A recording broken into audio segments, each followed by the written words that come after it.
अच्छा ठीक है, अब मैं रोज पाठशाला जाऊंगा।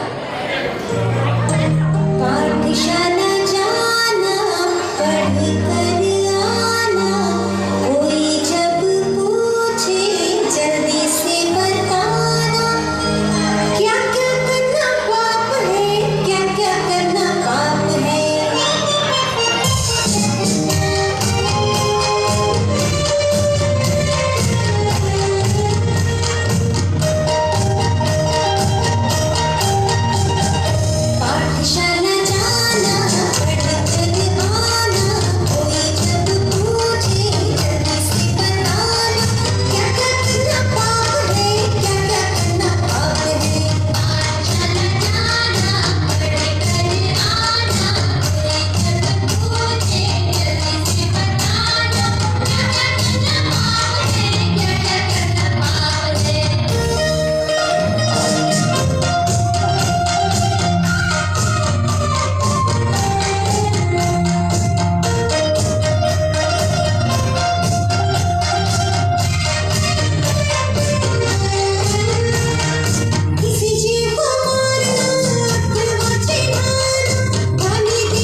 जय जिनेन्द्र बच्चों, जय जिनेन्द्र। आज बच्चों हम आपको भरत बाहुबली की कहानी सुनाएंगे। वो चक्रवर्ती भरत जिनके नाम पर हमारे देश का नाम भारत पड़ा और बाहुबली भगवान जो सबसे पहले मोक्ष गए थे। जानते हो बच्चों, भरत और बाहुबली हमारे प्रथम तीर्थंकर ऋषभदेव के पुत्र थे। राजा ऋषभदेव के 100 पुत्र और 2 पुत्रियां ब्राह्मणी और सुंदरी थी। पता है बच्चों, राजा ऋषभदेव ने ही सबसे पहले जग को कृषि, मसी, असी, वाणिज्य, शिल्प और विद्या का ज्ञान कराया। चलो आज हम उनके पुत्र भरत और बाहुबली के बारे में जानते हैं। तो बच्चों, जब राजा ऋषभनाथ को वैराग्य हो जाता है तो वे अपना राज्य सभी पुत्रों में बराबर बांट देते हैं। अपने ज्येष्ठ पुत्र भरत को अयोध्या का राजा बनाकर उन्हें साम्राज्य पद पर प्रतिष्ठित कर वन की ओर भगवान बनने की राह पर चल पड़ते हैं। पोदनपुर का राज्य बाहुबली जी को मिलता है। चलो अब तुम्हें हम अयोध्या ले चलते हैं, जहाँ राजा भरत राज कर रहे हैं।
महाराज की जय हो, महाराज की जय हो।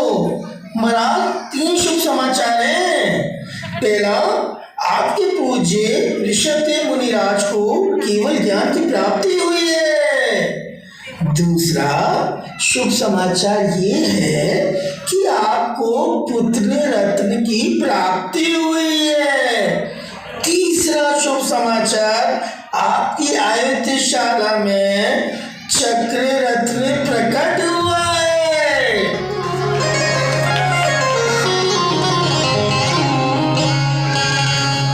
वाह, कितना शुभ दिन है। भगवान को उत्पन्न होना धर्म का फल है, चक्र का प्रकट होना अर्थ का फल, जबकि पुत्र का उत्पन्न होना काम का फल है। मंत्री जी, सर्वप्रथम हम समस्वरण में जाकर भगवान ऋषभ देव की पूजा कर उन्हें उनका उपदेश सुनेंगे। फिर आदित्यशाला जाकर चक्र रत्न की पूजा करके पुत्र का जन्मोत्सव धूमधाम से मनाया जाएगा। सारी अयोध्या नगरी को दुल्हन की तरह सजा दिया जाए, ये हमारा आदेश है। जो आज्ञा महाराज, जो आज्ञा। आपके आज्ञा का पालन किया जाएगा। राजा भरत समूह शरण जाकर भगवान की पूजा कर उनके उपदेश सुनते हैं। फिर चक्र रत्न की पूजा करके सारे राज्य में पुत्र का जन्मोत्सव मनाया जाता है।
महाराज की जय हो, महाराज की जय हो। जैसा कि आपकी आदित्यशाला में चक्री रत्न प्रकट हुआ है, अतः आपको चक्रवर्ती पद पर धारण करना चाहिए। सही कहते हैं आप मंत्री जी।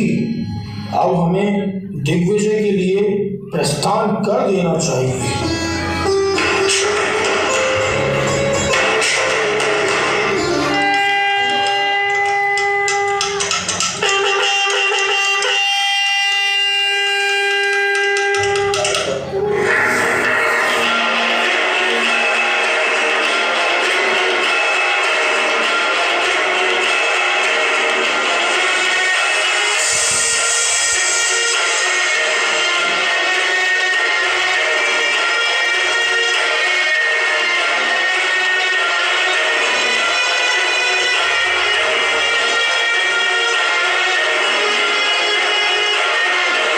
वापस अयोध्या आते हैं, परंतु ये क्या, चक्र तो नगर के गोकुल द्वार पर रुक गया।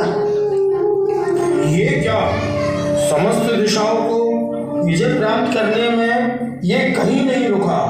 आज मेरे ही घर के आंगन में ये क्यों रुक गया? ये तो आश्चर्य करने वाली घटना है।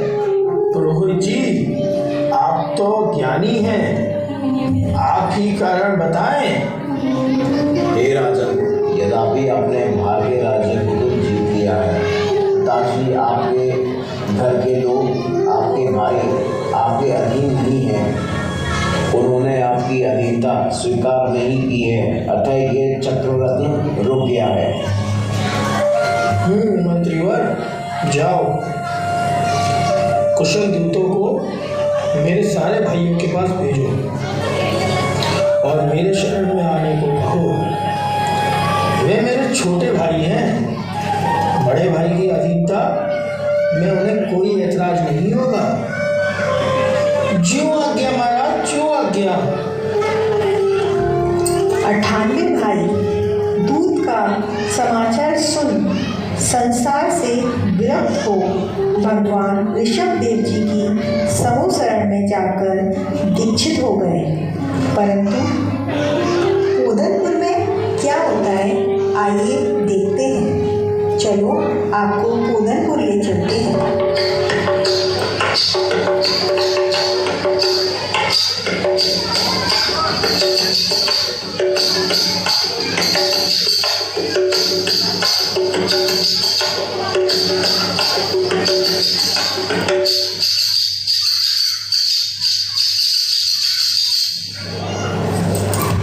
महाराज की जय हो, महाराज की जय हो। महाराज, बड़ा ही शुभ समाचार है।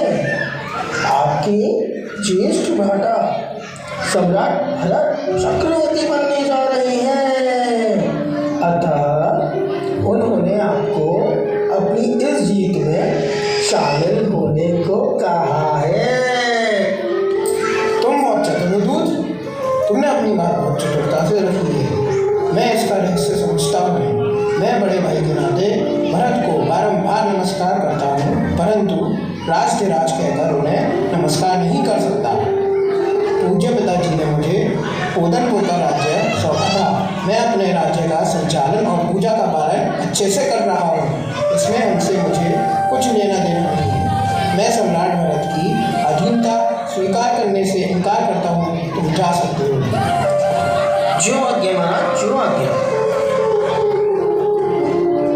अब आइए देखते हैं अयोध्या नगरी में जब दूत समाचार लेकर आता है तो क्या होता है।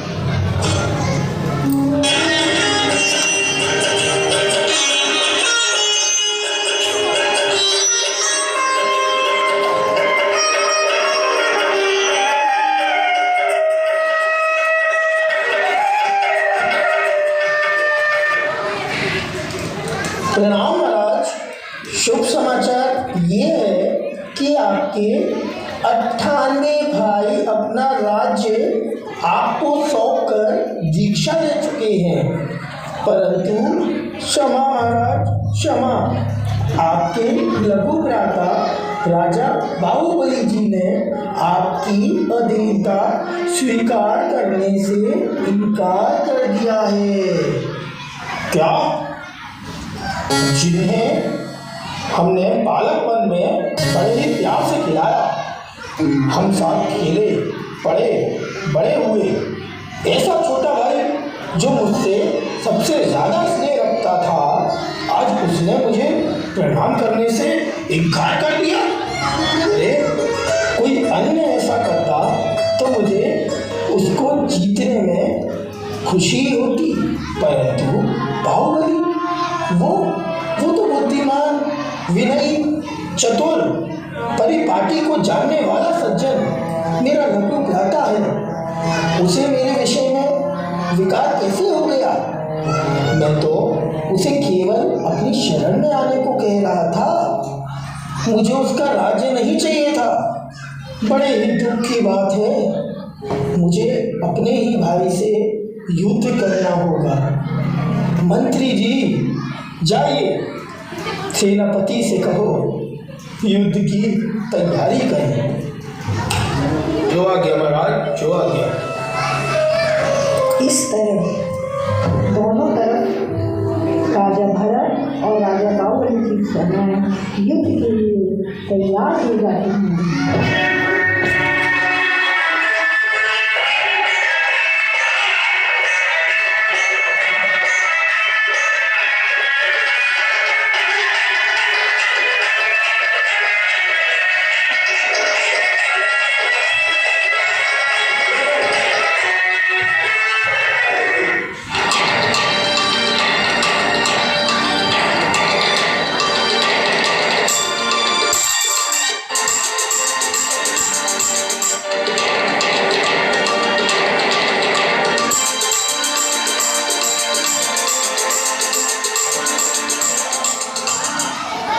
इस युद्ध का अंत जल्दी नहीं होने वाला। दोनों ही पक्ष के लोगों का क्षय होगा। यह युद्ध भारी धन जन हानि लाएगा। हमें ही कुछ करके यह युद्ध रोकना पड़ेगा। सही कह रहे हो मंत्री, सही कह रहे हो। चलो दोनों भाइयों से बात करते हैं। महाराज भरत की जय हो, महाराज भरत की जय हो, महाराज बाहुबली की जय हो, महाराज बाहुबली की जय हो। महाराज, दोनों सेनाएं युद्ध के लिए तैयार हैं। परंतु युद्ध से पहले हम आपसे कुछ कहना चाहते हैं। कहो मंत्री, क्या कहना चाहते हो? महाराज, दोनों ही सेनाएं समर्थ हैं, परंतु बेकसूर सैनिकों का इस युद्ध से कोई सरोकार नहीं है। ये दो भाइयों के बीच धर्म युद्ध ही तो है। अगर ये युद्ध हुआ तो भारी धन संपत्ति और जनहानि होगी और इतिहास में लिखा जाएगा कि भाइयों ने पद मद के लिए निर्दोष जनता का खून बहाया। आप कहना क्या चाहते हैं? साफ साफ कहिए। महाराज, हमारा तो बस एक ही सुझाव है। अगर आप दोनों सहमत हो जाएं, तो हम ये चाह रहे हैं कि आप दोनों के बीच जल युद्ध, दृष्टि युद्ध और मल्ल युद्ध हो। जो जीतेगा वही विजयी घोषित होगा। हमारी नरसंहार नहीं होगा। अति उत्तम। हम अहिंसक हैं, हमें स्वीकार है। ठीक है मंत्री, मुझे भी स्वीकार है। महाराज बाहुबली की जय हो, महाराज भरत की जय हो, महाराज बाहुबली की, महाराज भरत की जय हो, जय हो। इस प्रकार दोनों भाइयों के बीच जल युद्ध, दृष्टि युद्ध और मल्ल युद्ध की तैयारी होती है।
दृष्टि युद्ध प्रारंभ हो।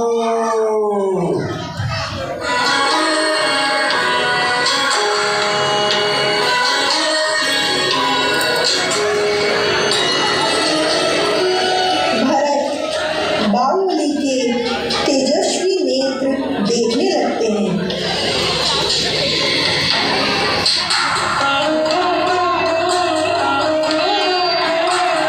अरे, ये तो वही बचपन वाले स्नेह नेत्र हैं। ये युद्ध नहीं, ये तो मधुर दृष्टि मिलन था।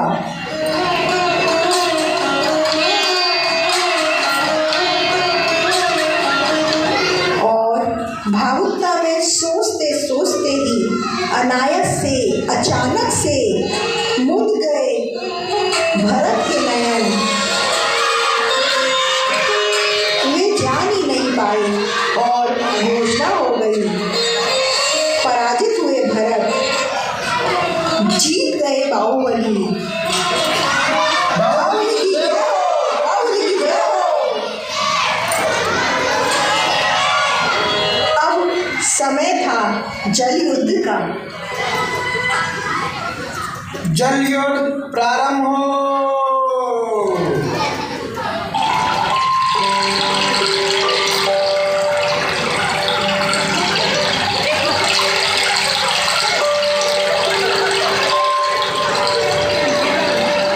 जल युद्ध प्रारंभ हुआ। उछालने लगे जल बिंदु दोनों एक दूसरे पर।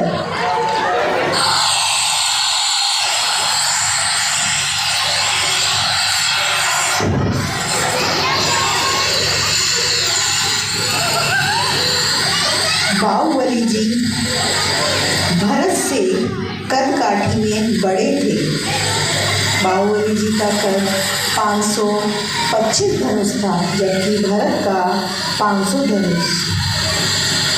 प्रहार पर प्रहार, लेकिन ये क्या? भरत द्वारा उछाला गया जल बाहुबली के कंधे तक ही पहुंच रहा था, जबकि भरत जल से पूरी तरह से भीग चुके थे और हार गए। भरत बाहुबली जीत गए। बाहुबली की जय हो, बाहुबली की जय हो। और फिर शुरू हुआ मल्लयुद्ध। मलयुद्ध प्रारंभ हो।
पराजय की भावना के डर ने क्या ध्वस्त हो जाएगा 6 खंड का साम्राज्य, जीत का सपना।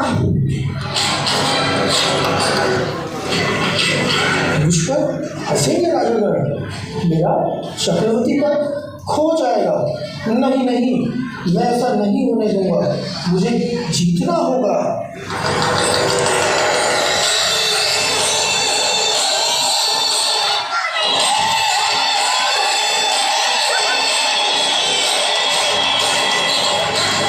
अरे ये मैंने क्या किया? तू ठीक तो है भाई? तू ठीक तो है?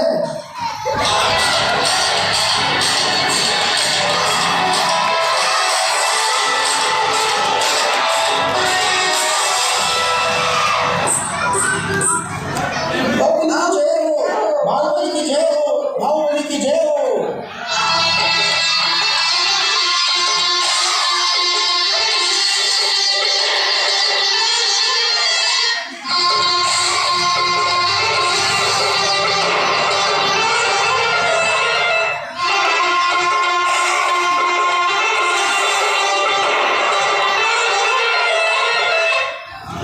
क्रोध में भरत अपना चक्र बाहुबली जी पे चला तो देते हैं, परंतु चक्र कभी भी एक गोत्र वालों के ऊपर चलता नहीं है।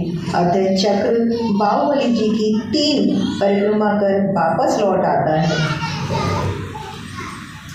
धिक्कार है ऐसे लोगों पर, राज पर। नहीं चाहिए मुझे, नहीं चाहिए मुझे, नहीं चाहिए मुझे। भाई आपकी दिग्विजय यात्रा शुभ हो, मुझे राजपाट कुछ नहीं चाहिए। मेरी विजय यात्रा दूसरी दृष्टि से आरंभ हो गई है, जहाँ कभी पराजय नहीं होती। मुझे क्षमा कर आशीर्वाद दो भैया। अरे विजयी होकर अपने पराजित भाई से क्षमा चाहते हो? अपने पदभ्रष्ट लालची भाई से क्षमा चाहते हो? तो क्षमा तो मुझे मांगनी चाहिए अपने अनुज से। मुझे क्षमा कर दो बाहुबली, क्षमा कर दो। महाराज, आप विजयी होकर सब कुछ पाकर सब कुछ छोड़ना चाहते हैं? ऐसा ना करें महाराज, ऐसा ना करें। मुझे क्षमा करें मंत्रीवर, मेरा बाहुबली किसी राज्य पर विजय या विनाश के लिए नहीं है। वो तो प्रस्तुत होगा अहिंसा आत्मबल के साथ मिलकर विश्व शांति के मार्ग। मैं इस भौतिक सत्ता को छोड़कर आध्यात्मिक सत्ता की ओर जा रहा हूँ। मेरी आत्मा वही विजय के लिए नहीं बल्कि अंत दिव्य पाने के लिए ललायत है। प्यार तप मेरा संपत्ति है, अहिंसा मेरी शक्ति है। मेरी आत्मा का पद जिस पर चलकर कोई हारा नहीं है। बाहुबली जी अपनी जागी हुई आत्मसत्ता को पूर्ण विजय दिलाने, पूर्ण आत्मज्ञान केवल ज्ञान कराने मुनि दीक्षा लेकर वन को चल पड़ते हैं।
राजा भरत चक्रवर्ती पद को प्राप्त करते हैं, परंतु अब वे राजमहल में रहते हुए भी बैरागी थे और बैरागी का जीवन जी रहे थे। बाहुबली जी ने 12 वर्ष तक कठोर तपस्या की। उनके ऊपर पक्षियों ने घोंसले बना लिए, सांपों ने बिल, लताएं उनके चारों तरफ चढ़ गईं, परंतु वे अपनी तपस्या में लीन रहे। उनके मन में एक सल थी कि वे अपनी भाई की जमीन पर खड़े हैं, अतः वे केवल ज्ञान से दूर थे। तब चक्रवर्ती भरत ने उनकी पूजा कर उन्हें संबोधित किया, उनका संशय दूर किया और उसी क्षण भगवान बाहुबली को केवल ज्ञान प्राप्त हो जाता है और वे मोक्ष लक्ष्मी को प्राप्त कर सिद्ध शिला पर विराजमान हो जाते हैं। बोलो आदिनाथ भगवान की जय, बाहुबली भगवान की जय, भरत भगवान की जय।